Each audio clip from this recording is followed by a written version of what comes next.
Governor Mills says the Trump administration is using this lawsuit to distract people from things that they actually care about, like the cost of fuel, cost of eggs, and cost of construction supplies.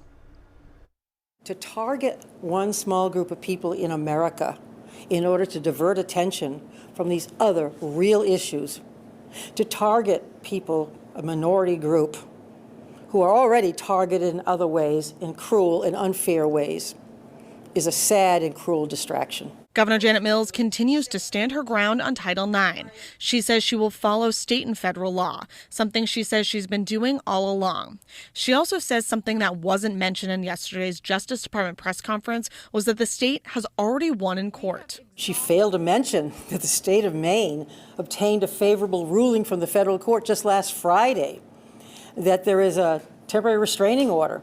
The federal judge issued an order against the federal government from trying to withhold funds. Mills says this lawsuit doesn't have any evidence to back it up. The 31-page complaint cites no authority, no case law to support the president's own personal interpretation of Title IX. As we've reported, there are multiple bills being proposed in Augusta that would change Maine state law to be in compliance with the president's interpretation of Title IX.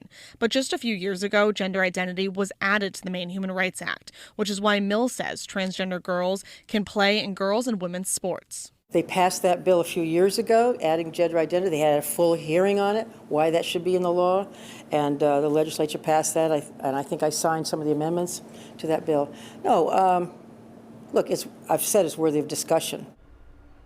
Mills has not said if she would support or sign any of the bills that have been proposed to update the current law on the books.